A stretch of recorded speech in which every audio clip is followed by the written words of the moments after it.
अस्सलामुअलैकुम, welcome to news and information channel. आज एक और अपडेट आपसे शेयर करनी है जो कि PIA से रिलेटेड है। और इस न्यूज़ को शेयर करने से पहले आप तमाम लोगों से गुजारिश है कि अगर आपने अभी तक इस चैनल को सब्सक्राइब नहीं किया तो चैनल को सब्सक्राइब करें और बेल के आइकन पे ज़रूर क्लिक करें। तो न्यूज़ की डिटेल की तरफ चलते हैं।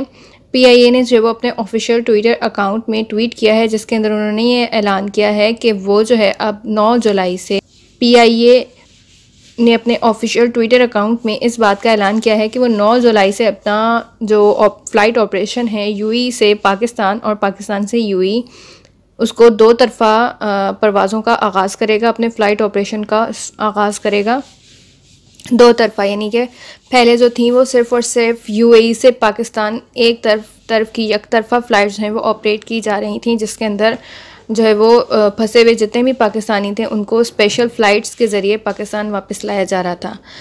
अब जो है वो उन्होंने इस बात का ऐलान किया है कि आज से जो है वो अपनी रेगुलर फ़्लाइट्स जो है वो पैसेंजर फ़्लाइट्स वो ऑपरेट करेगा, जो कि दो तरफ़ा होंगी। यानी यहाँ से लोग वहाँ भी जा सकते हैं और वहाँ से यहाँ भी आ सकते हैं।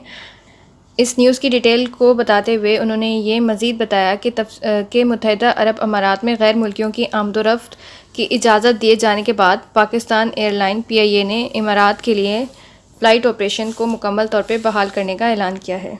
जबकि मीडिया रिपोर्ट के मुताबिक पाकिस्तान एयरलाइन जो है वो 3 माह से ज़ायद अरसे के बाद मुत्तहिदा अरब अमारात के लिए मामूल की परवाज़ें जो है वो बहाल कर रही है।